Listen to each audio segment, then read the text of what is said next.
Mais alguma questão? A escola austríaca tem alguma coisa de qualidade, por exemplo, você fala da questão do valor, da incerteza, tudo isso que você tem também a escala de valores individuais, o alter ego, aquela coisa toda. A coisa de escolher A e não escolher a B, Será que isso tem, logicamente, tem a ver com a cultura, mas existe alguma coisa voltada para a genética? Essa transmissão de conhecimento é levada de gerações a gerações, através das pessoas, pelo conhecimento, pela cultura. Seria alguma coisa a ver com a escolha do indivíduo, ou DNA, alguma coisa assim? Não. Nada disso. Pelo seguinte, quem tentou no plano econômico fazer isso foi a escola evolucionista de Herbert Spencer. Até o Carlos Stagnaro, do Bruno Leone, na Itália, lançou um livro interessante sobre o Spencer, discutindo. O Spencer, ele sim defende o que se chamou darwinismo social. Ele quer estudar determinantes biológicos para explicar os processos econômicos. O Mises, logo no começo do Ação Humana, ele diz, a genética explica muitas coisas, só que essa necessidade de escolhas, isso é uma questão da evolução dessa ordem espontânea chamada sociedade. Você tentar buscar fundamentar praxeologia em biologia, você cai num erro de determinismo e é a tentativa de você buscar um objetivismo para explicar algo que é intrinsecamente subjetivo. É o que eles chamam de teorias racistas. A gente não pode aceitar nenhuma espécie de teoria racista. Poderia desembocar até no nazismo. Sim. Você vai dizer, não, porque fulano é desse jeito. Não existe isso. A ação humana é a mesma para brancos, negros, amarelos, isso em termos de... Então você foge disso. Então você não pode ter isso. E biologicamente o que se prova hoje, eu falo isso pelo que meu irmão trabalha como biólogo, é que não existem raças, existem etnias. A raça é uma só, a raça humana. Então a ação humana é válida para todas as etnias, todas as culturas. Porque a ação humana tenta ser neutra. Não, a ação humana ela não vai discutir o que é certo e errado.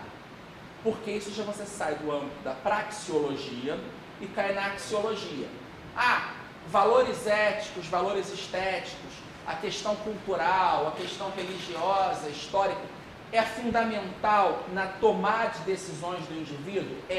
Só que é um fator extra-praxeologia. Ela está fora do campo da praxeologia. Se você começa a querer discutir essas preferências axiológicas, a questão dos valores, você já cita praxeologia ou axiologia. E o que a escola austríaca quer fazer é se limitar ao campo da praxeologia. Ela não vai discutir a ontologia, o que é o homem. A antropologia defendida na escola austríaca não é dizer o que é o homem, mas é dizer o que é o homem enquanto agente. Ela vai entrar sim em questões de epistemologia, mas nunca em questões de axiologia. O homem vai sempre agir em escalas de valores, tentando sair de um estado de menos conforto para maior conforto. Só que o que ele considera maior conforto ou menor conforto é subjetivo. Para algumas pessoas, maior conforto pode ser, antes de dormir, tomar um copo de leite. Para mim, um copo de chá. Para algumas pessoas, satisfação é, na hora do jantar, tomar um copo de água, de suco. Para mim, uma garrafa de vinho. Então, isso é variável. E é interessante isso. Eu lembro... Foi em 2007, eu fui jantar na casa do Marcus Paulsen, que é uma figura, ele é brilhante, só que ele é mormon. Então fomos jantar na casa dele, a esposa dele é Joan, que é professora de história da arte, e o jantar com suco de laranja. Então minha esposa e eu, suco de laranja, vamos seguir. Só que eles tiveram a gentileza imensa, eles compraram 2 saquinhos de café instantâneo para fazer após o jantar café para nós, porque nós bebemos café. Eu penso, bebem café, eles não bebem café. Então é questão de preferências. E não há contradição entre um grande defensor da escola austríaca ser um órgão por as limitações culturais que dá isso. A teoria da praxeologia independe das crenças pessoais, independe dos valores pessoais. Se você quiser trabalhar aí sim uma combinação entre praxeologia e axiologia, é o que de certa forma o professor Biratã e eu tentamos fazer com o CF, nos discutir com a praxeologia se adequa a certas questões de axiologia. Mas a gente está deixando claro desde o princípio que não estamos trabalhando com praxeologia pura, e sim com a combinação entre praxeologia e axiologia. Então é discutir como a praxeologia pode entrar em acordo com certos valores culturais da civilização judaico-cristã. Isso aí é um ponto. É mostrar a moralidade do mercado. Mas a função daqui não é mostrar como funciona. Então a gente tem que ter essa divisão desses dois aspectos. Não é que não seja inválido você trabalhar com a questão dos valores. Não. Mas a ciência da ação humana não faz isso. Até porque se ela trabalhasse com isso, ela deixaria de ser praxeologia. Você pode tentar ver como ela se relaciona, mas você não está trabalhando puramente com praxeologia.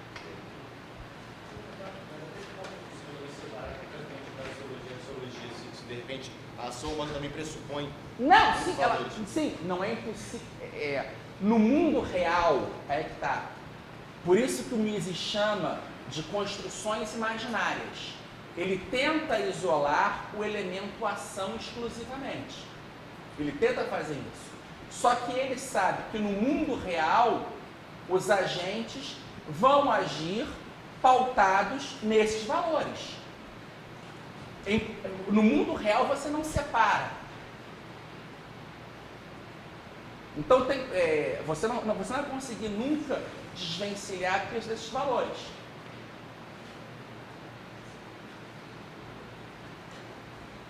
Eu tive um caso de um amigo meu que foi visitar a Holanda e ele descobriu que na Holanda um sanduíche era mais caro que uma prostituta. Ele ficou espantado com as moças, falou, moças lindas, se oferecendo para ele. Ele, noivo, católico, falou, não, eu não quero isso. E não aproveitou. Por uma questão de valor axiológico pessoal, ele não consumiu a prostituta. Era um super, em termos, se você analisar puramente em termos de ação humana, que eu vou comer sanduíche nada, eu quero a holandesa. Mas, pela a tomada de decisão dele, se deu com base em valores. E ele disse, não, eu vou gastar dinheiro em sanduíche, eu quero só o sanduíche. De lá ele foi para um país da Ásia, Malásia, que tinha contratos, coisas lá, e aí já era um país muçulmano, outra coisa, outra cultura. Só que ele agiu na ação humana com os valores dele em valores diferentes, culturais. É inseparável a praxeologia no mundo real, mas quando você vai formular a teoria, você não pode tentar jogar esses influxos axiológicos dentro da ação humana, porque você transforma a ação humana em pontos particulares. Você pode até dizer, não, mas existem questões axiológicas que são universais. Todas as culturas defendem um núcleo básico de princípios comuns, o que se chama de lei natural, ou o que C.S. Lewis em Abolição chamou de o tal. Você até pode dizer isso, só que você, quando vai discutir isso, você já está saindo da teoria pura da praxeologia. Bom, eu tenho duas perguntas pontuais e estou pensando se vale a pena fazer outra pergunta, como você falou que era um trabalho, mas tudo bem. A primeira é que você falou de um filósofo que fala do poder que começa à medida que acaba a autoridade. Robert Nisbet.